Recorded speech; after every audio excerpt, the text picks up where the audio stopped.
Today we are going to take requirements for setting up of a travel agency. In this, we will be discussing how we get approval for starting a travel agency, what are the infrastructural requirements for setting up of a travel agency, right? Yes, sir. So, actually, when we talk about starting of a travel agency, as an entrepreneur, you can start a travel agency which is registered with the government of the state where you are living, and later, or you can set up a travel agency which is registered with the government of the country.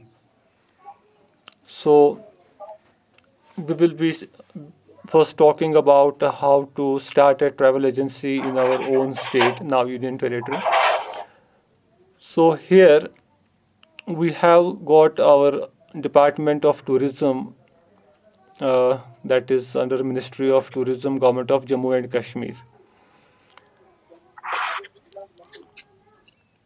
And in that department, there is a division for registration of travel agencies and other travel intermediaries. So, if anybody is interested in starting a travel agency, he needs to submit an application form for setting up of a travel agency. Initially, that form was available, used to be available with the department, and people had to approach the department to acquire the form. But nowadays, that forum is available online also. So it can be downloaded from the website of the department. And in that forum, you need to submit the details pertaining to the name which you are proposing for your travel agency, because once you start a travel agency you have to assign it with some name, but at the same time when you are naming your travel agency you have to make it sure that this is the name which is not already assigned to any other travel agency, क्योंकि ये देखना होता है कि suppose अगर कोई start कर रहा है travel agency ABC travel agency for example, तो ये ABC travel agency already existence में नहीं होनी चाहिए, क्योंकि फिर ये नाम असाइन नहीं होगा, वो वहाँ पे चेक करते हैं। जैसे ये होना चाहिए नाम जो अभी तक और किसी ट्रैवल एजेंसी का नहीं है, क्योंकि एक बार ये असाइन हो गया किसी को तो फिर ये किसी दूसरे को नहीं असाइन होता है। तो इस तरीके से पहले ही ऐसा नाम रखना चाहिए जो आपको लगे कि पॉसिबल है कि ये नाम ऑलरेडी असाइनड नहीं होगा। आपके पास ईमेल आईडी तो है ना? जी सर। तो आप देखते हैं जब आप एक बार ईमेल आईडी क्रिएट करते हैं तो उसका एक आईडी होता है, अपना एक आइडेंटिफिकेशन, अपना एक नाम, तो उस नाम का फिर दूसरा ईमेल बन सकता है, फिर उसी नाम का दूसरा ईमेल नहीं बनेगा, क्योंकि अगर आप कोशिश करोगे उसी नाम का दूसरा ईमेल बनाने की तो वहाँ पे आएगा that this name already exists.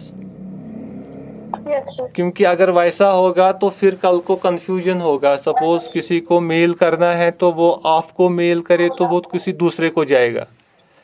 तो इसी तरीके से on the same pattern, once the name is assigned to any travel agency, then that name is not assigned to any other agency, क्योंकि फिर ये उसकी एक अपनी यूनिक आइडेंटिटी बनती है। तो इसलिए कुछ नाम हैं जो कि कॉमन होते हैं, तो वैसा नाम प्रपोज नहीं करना चाहिए। आपको पहले ही देखना चाहिए कि मुझे ऐसा नाम रखना है जो पॉसिबल है कि किसी और एजेंसी का नहीं होगा। तो इसलिए एप्लीकेशन फॉर्म में भी ये एक क्लॉज है कि आप ऐसा नाम रखिए जो पॉसिबल है कि किसी और का नहीं होगा। और अगर बाय द वे आपने कोई ऐसा नाम रखा and that name already exists, तो उसके लिए डिपार्टमेंट ने ये प्रोविज़न रखा है कि आपको एक से ज़्यादा नाम आप प्रपोज करते हैं प्रेफरेंस वाइज। सपोज़ अगर आपको ट्रैवल एजेंसी स्टार्ट करनी है तो आपने प्रपोज किया शबनम ट्रैवल्स या सपोज सुरैया ट्रैवल्स या कुछ और नाम, तो उसके बाद आपको लगे कि suppose Shabnam travels already exist कर रही है, तो आप शबनम बशीर ट्रैवल्स भी दूसरा नाम रख सकते हैं। या कोई ऐसा नाम, ये ज़रूरी नहीं है कि जो आपके नाम से रिलेटेड है। सपोज़ आपका जो विलेज है आप उसका नाम भी रख सकते हैं। सपोज़ क्या है आपके एरिया का नाम जहाँ आप, हाँ जी सर, कोयल मुकाम। सपोज आप रखेंगे कोयल मुकाम ट्रैवल्स, आपको लगेगा कि मे बी ये नाम किसी ट्रैवल एजेंसी का नहीं होगा, तो आपने प्रपोज किया सपोज एक नाम शबनम ट्रैवल्स, दूसरा प्रेफरेंस कोयल मुकाम ट्रैवल्स, और सपोज तीसरी प्रेफरेंस आपने रखी मुकाम ट्रैवल्स। तो फिर अगर डिपार्टमेंट के पास जब आपने ये सबमिट किया फॉर्म, तो वहाँ पे आपका पहला ऑप्शन देखा जाएगा। अगर शबनम ट्रैवल्स ऑलरेडी किसी ने ऑलरेडी वो नाम लिया है, कोई ऑलरेडी रजिस्टर्ड ट्रैवल एजेंसी है उस नाम से, तो वो दूसरे पे आएगा कोयल मुकाम पे। अगर कोयल मुकाम भी ऑलरेडी किसी ने लिया है ये नाम, तो वो मुकाम ट्रैवल्स पे आएंगे। तो पॉसिबिलिटी है कि 3 नामों में कोई ना कोई स्लॉट होता है खाली, तो उस पर आपको असाइन हो जाता है। तो ये उस तरीके से ये फॉर्म में मेंशन करना होता है। और ये नाम आप अपनी पसंद से चूज़ कर सकते हैं। Suppose for example Suraiya travels आपने रखा, लेकिन वो ऑलरेडी वो नाम एग्जिस्टेड होगा वहाँ पे, लेकिन आप दूसरा नाम चूज़ कर सकते हैं जो आपकी सेकंड प्रेफरेंस होगी। तो उसमें सपोज़ आप लिखेंगे मीर सुरैया ट्रैवल्स, ये आपकी दूसरी प्रेफरेंस है। अगर वो देखेंगे सुरैया ऑलरेडी एग्जिस्ट हो रहा है, तो वो मीर सुरैया नाम को अप्रूव करेंगे। अगर वो भी दोनों ऐसे नाम ऑलरेडी गए होंगे, तो तीसरा भी आपने रखा होगा, तो वो उसको चूज़ कर सकते हैं फिर आपके लिए। पहले वो आपकी फर्स्ट प्रेफरेंस नेम को ही प्रेफर करेंगे अगर वो स्लॉट अवेलेबल होगा, क्योंकि उस वक्त उनको एक सॉफ्टवेयर ऑलरेडी लगा है, तो वो उस सॉफ्टवेयर में उस नाम को रखते हैं। अगर उस नाम का ऑलरेडी है एजेंसी, तो वो उसको शो करता है कि दिस नेम ऑलरेडी एग्जिस्ट, तो फिर वो सेकंड नेम उसमें एंटर करते हैं। लेकिन ये जब नाम चूज करते हैं, ये भी बहुत सोच समझ के करना चाहिए, क्योंकि अक्सर क्या होता है, जैसे कोई बच्चा जब जन्म लेता है हमारे घर पे, हम फिर काफ़ी मेहनत करते हैं ना उसका नाम ढूंढने में। एक से पूछते हैं, दूसरे से पूछते हैं, फिर काफ़ी नामों को शॉर्ट लिस्ट करते हैं, फिर चूज़ करते हैं। तो हम क्या देखते हैं उस टाइम पहले जब हम नाम चूज़ करते हैं बच्चे का? फिर कोई अच्छा सा नाम, और सर वैसा नाम भी ज़्यादातर देखते कि ऐसा नाम किसी और का यहाँ पे ना हो। हाँ, तो हम भी कोशिश करते हैं कि कहीं ये नाम हमारे किसी नेबरहुड में तो नहीं है, रिलेशन में नहीं है, कि कंफ्यूजन होगा, है ना। थोड़ा सा हम चाहते हैं कि कुछ यूनिक नाम हो। तो इसी तरीके से जब आप ट्रैवल एजेंसी का नाम ढूंढते हैं, तो वो भी देखना है कि कहीं ऐसा नाम ऑलरेडी एग्जिस्ट तो नहीं हो रहा है। दूसरा चीज़ आपको ये देखना है कि जैसे हम बच्चे के सिलसिले में देखते हैं, नाम का मीनिंग क्या है। अच्छा मीनिंग होना चाहिए, जिससे थोड़ा सा और प्लीजिंग होना चाहिए, बोलने को अच्छा लगना चाहिए, बोलने को, सुनने को, इज़न्ट इट। तो उसी तरीके से जब हम एक ट्रैवल एजेंसी का नाम ढूंढते हैं, तो उस वक्त भी हमको ये देखना चाहिए कि ये नाम थोड़ा प्रोनाउंस करने में आसान होना चाहिए। ये नहीं कि कुछ कॉम्प्लिकेटेड नाम हम ऐसा रखें कि फिर किसी को वो नाम बोलना ही नहीं आए। मतलब हम ऐसा नाम जो बोलने में थोड़ा सिंपल लगे, मतलब आसानी से कोई भी बोल सके, और कुछ ऐसा नाम जो प्लीजिंग, जो ना अच्छा लगे थोड़ा बोलना सुनना।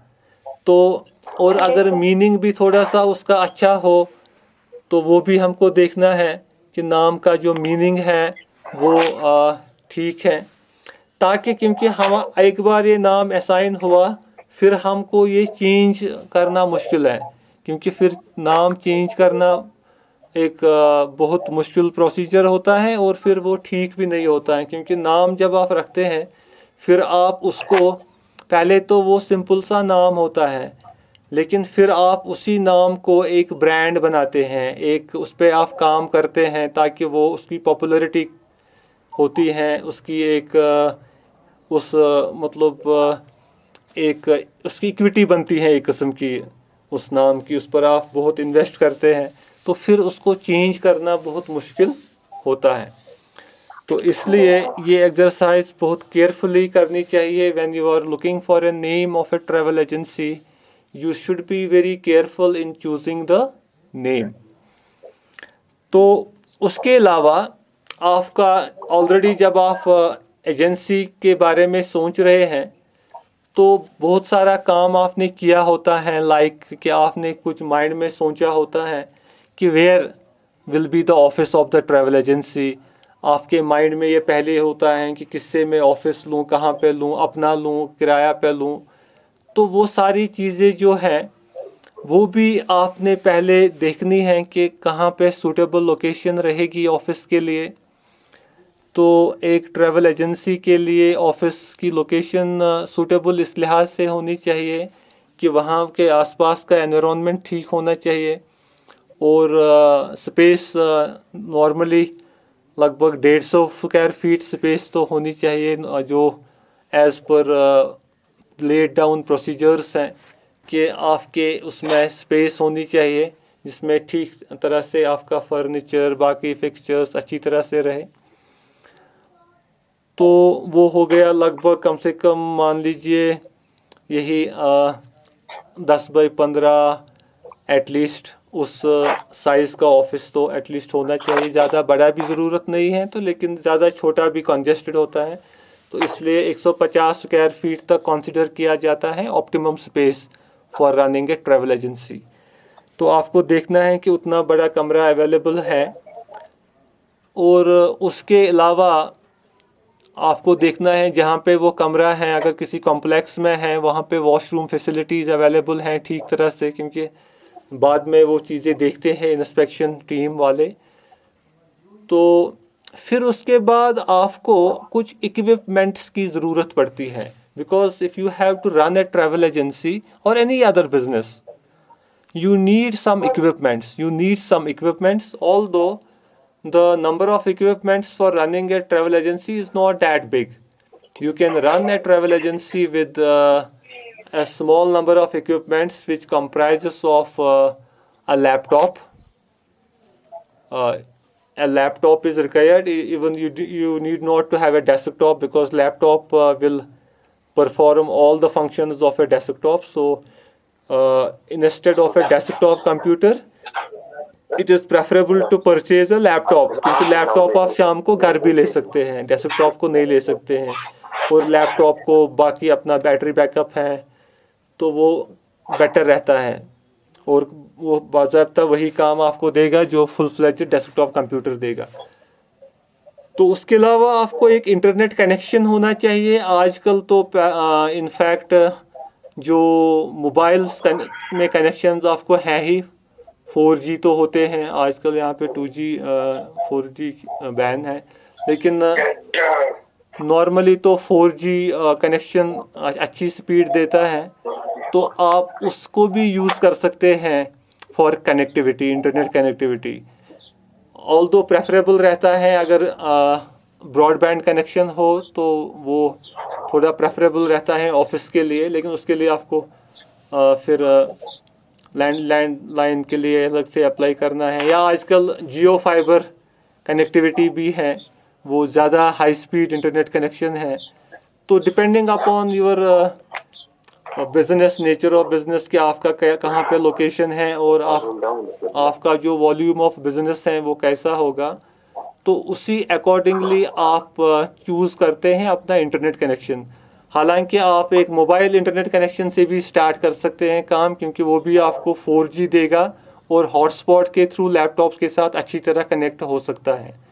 फॉर द बिगिनिंग आपको उसमें ज़्यादा इन्वेस्ट करने की ज़रूरत नहीं है, बाद में आप फिर वो कनेक्शन ले सकते हैं, चाहे जियो फाइबर है या हाई स्पीड ब्रॉडबैंड कनेक्शन है। लेकिन स्टार्टिंग के लिए आपको मोबाइल इंटरनेट कनेक्टिविटी भी अच्छी तरह से काम दे सकती है।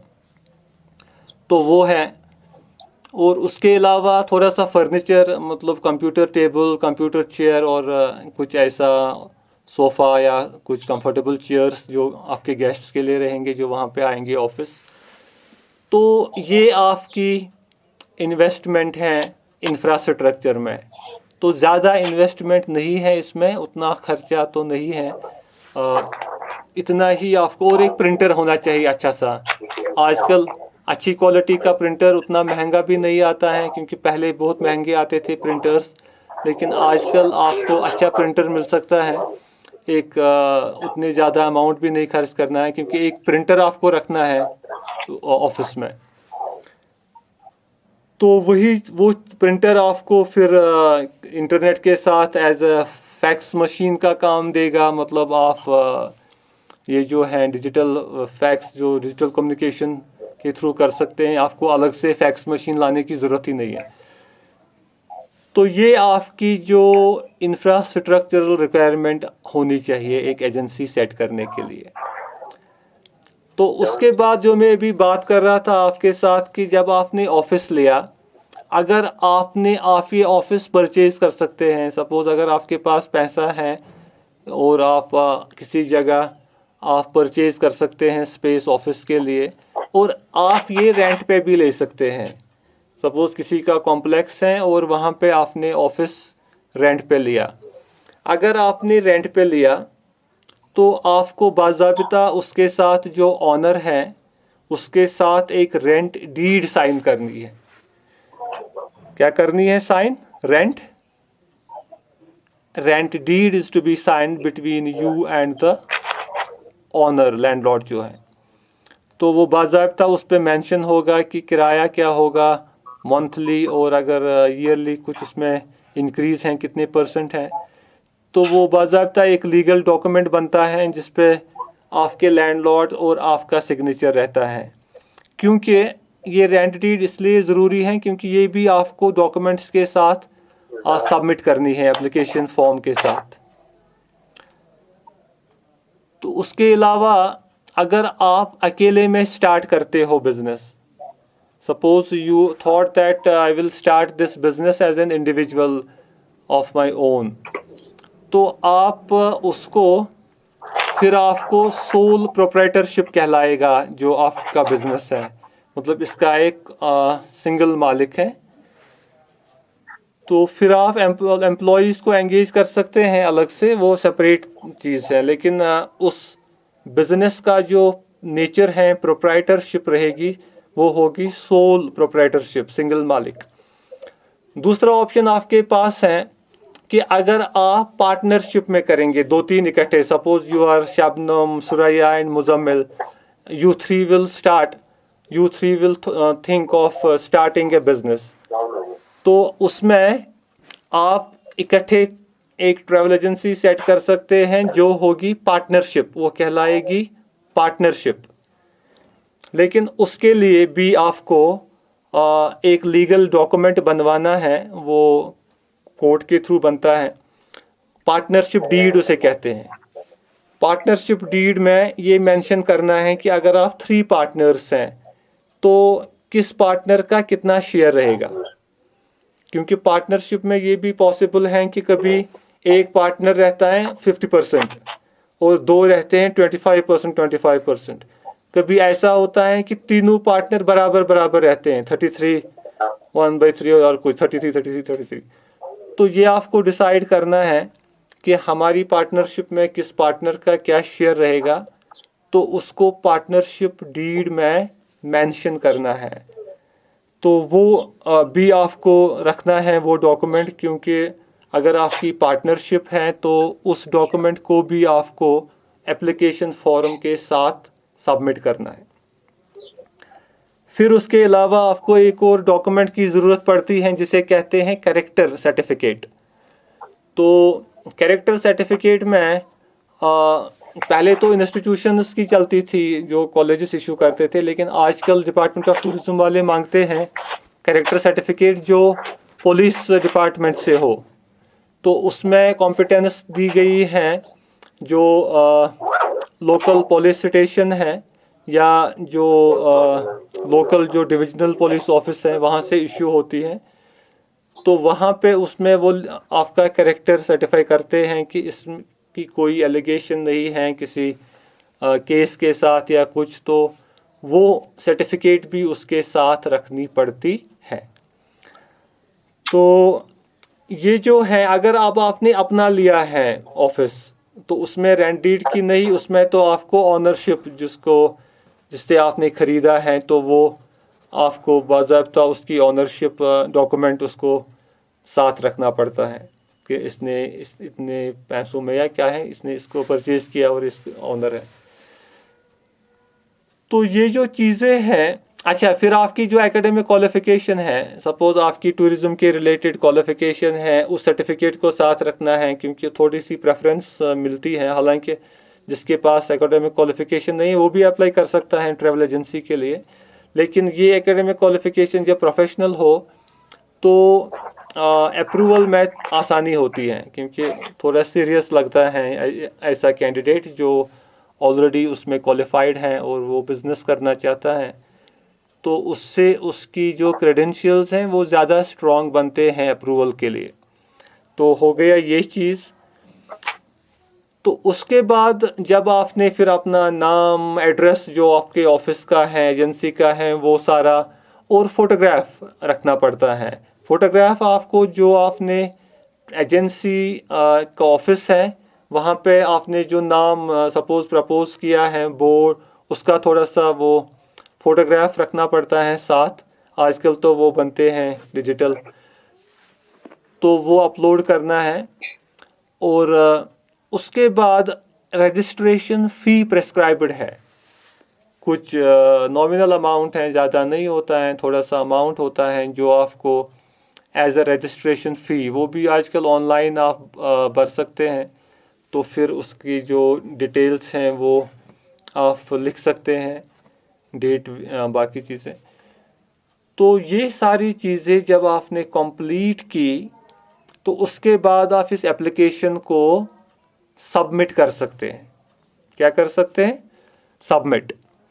सो once you submitted the application then it gets processed. फिर प्रोसेसिंग में वो देखते हैं ये सारी चीज़ें, जैसे नाम, बाकी चीज़ें, सर्टिफिकेट्स। तो जब वो चीज़ें उनको सेटिस्फैक्ट्री लगती हैं, ठीक हैं, तो वो फिर डिसाइड करते हैं। उसके लिए एक कमेटी होती है जो इंस्पेक्शन कमेटी कहलाती है। उस कमेटी के कुछ मेंबर्स होते हैं। एक होता है जो डेप्यूटी डायरेक्टर टूरिज़्म रजिस्ट्रेशन का होता है, वो भी उसका मेंबर रहता है। उसके अलावा या वो कभी नॉमिनेट करता है किसी असिस्टेंट डायरेक्टर या सीनियर टूरिस्ट ऑफिसर को, या उसके अलावा जो लोकल ट्रैवल बॉडी होती हैं, जैसे यहाँ पे हैं task travel agent society of Kashmir, उसका एक रिप्रेजेंटेटिव भी उसका मेंबर होता है। तो और उसमें कभी कोई प्रोफेशनल जो होता है टूरिज़्म का, वो भी उसको भी रखते हैं एज एन एक्सपर्ट मेंबर।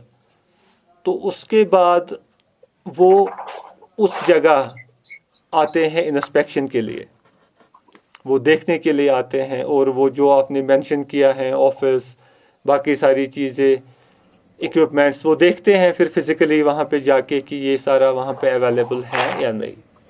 और जब वो उससे मुतमईन होते हैं तो वो अपना रिपोर्ट सबमिट करते हैं, हाँ हम फिज़िकली गए इस यहाँ पे और हमने देखा यहाँ पे ये चीज़ें हैं। चेकलिस्ट उनके पास रहता है, उस फॉर्मेट पे और वो चेक लिस्ट पे उसको टिक देते हैं। और उसके बाद जब वो अपना रिपोर्ट सबमिट करते हैं तो उसके बाद आपकी रजिस्ट्रेशन सर्टिफिकेट बनती है। आपकी एजेंसी के नाम बाज़ाबिता एक सर्टिफिकेट बनती है जिसे कहते हैं सर्टिफिकेट ऑफ रजिस्ट्रेशन। और सर्टिफिकेट ऑफ रजिस्ट्रेशन पर डेट ऑफ इशू भी लगा होता है कि किस दिन ये इशू हो गई और किस तक डेट तक ये वैलिड है, क्योंकि उसकी वैलिडिटी रहती है कि फॉर एग्जांपल ये इस डेट से इस डेट तक वैलिड है। और जब उसकी वैलिडिटी ख़त्म होती है तो उससे पहले ही आप उसके लिए एक प्रोसेस इनिशिएट करते हैं जिसको कहते हैं प्रोसेस ऑफ रिन्यूअल। फिर नई नहीं निकालनी है आपको, सर्टिफिकेट तो वही रहेगी रजिस्ट्रेशन की, लेकिन उसको फिर रिन्यू करना पड़ता है। और एक चीज़ मैं आपको भूल गया अभी बताना, जब डॉक्यूमेंट्स सब सबमिट करते हैं तो आपको अपना एक bank account, mostly current account जो आप बैंक में खोलते हैं अकाउंट, नॉर्मली सेविंग्स होते हैं जो हम सबको होते हैं, लेकिन जब आप बिजनेस के लिए अकाउंट खोलते हैं that is a different type of account. जो पर्टिकुलरली बिजनेसमैन खोलते हैं उसे कहते हैं करंट अकाउंट। तो आपको एक करंट अकाउंट खोलना पड़ता है बैंक में। तो फिर वो जो बैंकर है वो सर्टिफिकेट देता है मैनेजर के, इसको यहाँ पे इस नाम से अकाउंट चल रहा है। तो क्योंकि वो सर्टिफिकेट भी आपको उसके साथ रखनी पड़ती है, क्योंकि वो ज़रूरी है, आपके पास मैंडेटरी है एक बैंक अकाउंट सर्टिफिकेट का होना। और उसके अलावा एक और सर्टिफिकेट आपको लाजमी रखनी पड़ती है, इनकम टैक्स की एनओसी, एक किस्म की इनकम टैक्स की सर्टिफिकेट। चाहे आप टैक्स पे कर रहे हैं या नहीं, नेचुरली जब आप नया बिजनेस स्टार्ट करोगे तो नॉर्मली आप टैक्स पेयर नहीं होंगे, इज़न्ट इट?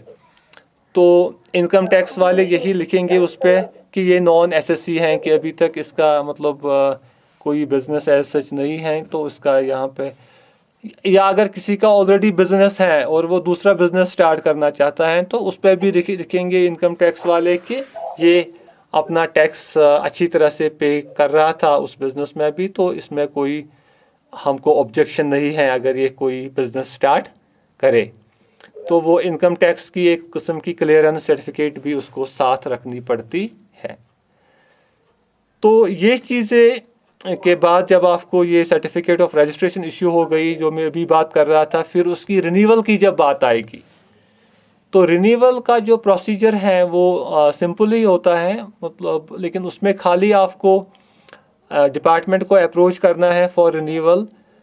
ये इसलिए रखा है डिपार्टमेंट ने ताकि जब आप बिज़नेस करते हैं एज ए ट्रैवल एजेंसी तो आप बड़े अच्छी तरह से करते हैं, आप टूरिस्ट्स का अच्छी तरह से जो आपको मैंडेटरली जो आपको अप्रोच बिहेव करना है टूरिस्ट्स के साथ, ठीक तरह से उनको चीट नहीं करना है, उनके साथ अच्छी तरह जो इंटेग्रिटी से काम करना है।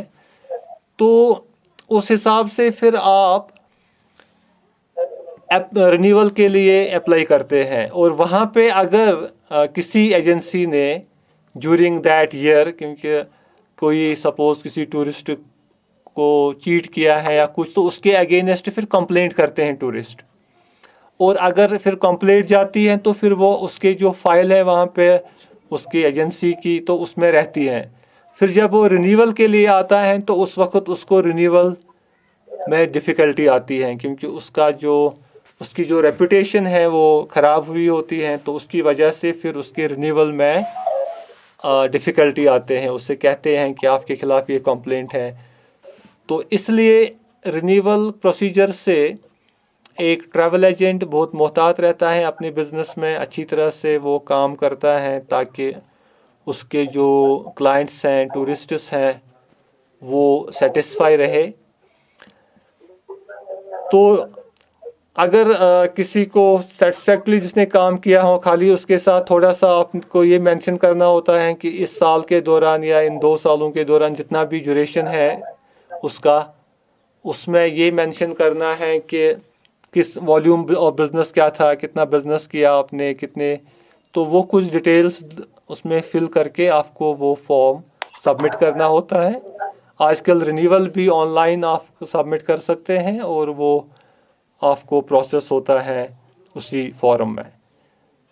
तो this is the procedure for setting up of a travel agency in the state of Jammu and Kashmir.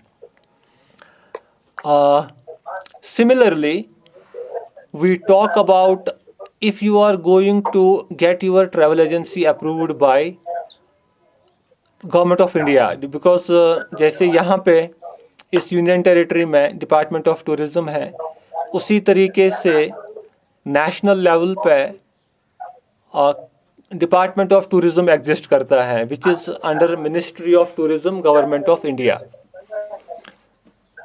तो कोई वहाँ पे अप्लाई करता है ट्रैवल एजेंसी को रजिस्टर करने के लिए, हालांकि वहाँ रजिस्टर करना ट्रैवल एजेंसी कंपैरेटिवली डिफ़िकल्ट है अपनी स्टेट या यूनियन टेरिटरी से, क्योंकि वहाँ की जो फॉर्मेलिटीज़ हैं वो ज़्यादा हैं, वो बहुत कुछ देखते हैं। तो वो ये भी देखते हैं कि आपकी जो एजेंसी है वो एटलीस्ट 1 साल से अप्रूव्ड होनी चाहिए by IATA. IATA is international air transport association. या आप कम से कम जनरल सेल्स एजेंट होने चाहिए एयरलाइंस के, जीएसए। तो जब आपके पास वो है तब आप अप्लाई कर सकते हैं department of tourism government of India, जो कि जिनका ऑफिस दिल्ली में है। तो तब आप वहाँ पे अप्लाई कर सकते हैं एजेंसी की रजिस्ट्रेशन के लिए। तो उनकी जो रिकॉग्निशन है उससे आपका काम ज़्यादा वसी हो सकता है। यू कैन आपकी जो उस अप्रूवल से आपका नाम लिस्ट होगा under the travel agencies which are approved by ministry of tourism government of India. तो उससे आपका जो वॉल्यूम ऑफ बिजनेस होगा वो बढ़ सकता है, क्योंकि आप नेशनल लेवल पे एक एजेंसी के तौर पे काम कर लेंगे, बड़े बड़े टूर ऑपरेटर्स आपके साथ काम करेंगे, तो वो बेनिफिट्स उस अप्रूवल में है। लेकिन उसके लिए आपको कुछ साल मोस्टली वो जो एजेंसीज़ हैं वो पहले स्टेट लेवल पे काम करते हैं, फिर नॉर्मली वो अप्लाई करते हैं आईटा के लिए, that is international air transport association. तो इंटरनेशनल एयर ट्रांसपोर्ट एसोसिएशन की जब अप्रूवल होती है तो फिर आप की जो कमीशंस हैं एयरलाइंस टिकट्स सेल करने की वो नेचुरली बढ़ जाते हैं, क्योंकि फिर आपको अदरवाइज़ आपको किसी जीएसए के साथ, जो जनरल सेल्स एजेंसी होती है, उसके साथ टाई अप रखना पड़ता है। तो फिर आपको कमीशन शेयर करना पड़ता है जीएसए के साथ। लेकिन जब एक एजेंसी खुद ही जीएसए बनती है तो फिर उसका डायरेक्ट कमीशन आता है। लेकिन हर कोई जीएसए नहीं बन सकता है, या क्योंकि उसमें वॉल्यूम ऑफ बिज़नेस बहुत होनी चाहिए। अगर किसी का बिज़नेस छोटा है, वॉल्यूम ऑफ बिज़नेस कम है, तो उसको international air transport association approval नहीं देते हैं, क्योंकि उनकी अप्रूवल के लिए अपने उनके स्टैंडर्ड्स हैं। उनके स्टैंडर्ड्स वॉल्यूम ऑफ बिज़नेस पे डिपेंड है कि किसका कितना वॉल्यूम ऑफ बिज़नेस है, और उसी के बेसिस पे उनके स्टैंडर्ड्स फिक्स किए जाते हैं अप्रूवल के लिए। तो फिर अकॉर्डिंगली जो ministry of tourism government of India है उनको पता है कि आईटा जब किसी को अप्रूवल देती है, रजिस्ट्रेशन देती है, तो उन्होंने उसका वॉल्यूम ऑफ बिज़नेस भी चेक किया होता है, उन्होंने उसकी इंटेग्रिटी भी चेक किए होते हैं। तो इसलिए मिनिस्ट्री ऑफ टूरिज़्म रखते हैं कि ये एजेंसी जो हमको अप्रोच करे अप्रूवल के लिए, उनके पास आईटा अप्रूवल पहले होनी चाहिए। तो ये सारा जो है ये इस प्रोसेस को पूरा स्मूथ बनाता है, ये इस प्रोसेस को एक फुल प्रूफ प्रोसेस बनाता है। So this is what we have to discuss under this requirements for setting up a travel agency. So inshallah in our next topic we will be talking about at tour operator. हालांकि उसके लिए भी मोर और less procedure ऐसा ही होता है, लेकिन उसके लिए इन प्लेस ऑफ आईटा, जैसे यहाँ पे हमने इंटरनेशनल एयर ट्रांसपोर्ट एसोसिएशन की बात की, तो टूर ऑपरेटर्स में ज़्यादातर Indian association of tour operators की अप्रूवल ढूंढी जाती है। ठीक है, जी सर। तो आपने ये अंडरस्टैंड किया प्रॉपरली जो हमने आज डिस्कस किया? Anything you would like to discuss more in this topic?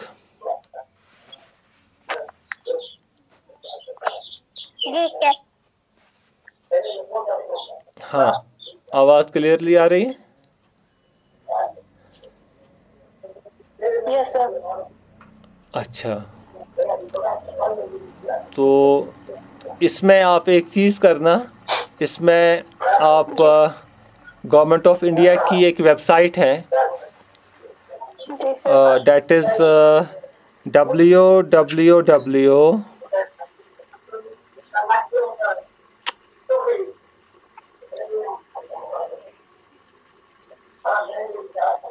Dot जी sir. Dot tourism dot gov dot in in www dot tourism dot gov .in। तो जी सर। इस वेबसाइट को आप विजिट करना, you will open this website, ठीक है? तो इसमें फिर आप क्या करना, इसमें फिर आप जो एक ट्रैवल एजेंसी के लिए अगर किसी को अप्लाई करना है, ठीक है, तो उसकी जो एप्लीकेशन फॉर्म है वो आप पढ़ना, क्योंकि वो आप एप्लीकेशन फॉर्म उस पर देख सकते हैं। You can download that application form, और उसके साथ गाइडलाइंस होंगी। उस एप्लीकेशन फॉर्म को सबमिट करने के लिए जो गाइडलाइंस हैं आप उनको पढ़ना, you will read those guidelines. एक आप एप्लीकेशन फॉर्म को डाउनलोड कर लेंगे और आप देखेंगे उसमें क्या क्या डिटेल्स हैं, आपको थोड़ा आइडिया आएगा, क्योंकि ये स्टेट गवर्नमेंट का नहीं है, इंटरनेशनल गवर्नमेंट ऑफ इंडिया का है। तो आप उसमें देखोगे कि क्या फॉर्मेलिटीज़ हैं, क्या चीज़ें हैं, गाइडलाइंस को। फिर आप उसके बेसिस पे आप एक असाइनमेंट बनाना कि अगर हमको government of India, ministry of tourism government of India से अपनी ट्रैवल एजेंसी को रजिस्टर करवाना है, अप्रूव करवाना है, तो हमारे लिए क्या प्रोसीजर है, उसको आप फिर अपने वर्ड्स में लिखना। Right, you will write it in your own words, but first you will visit the website.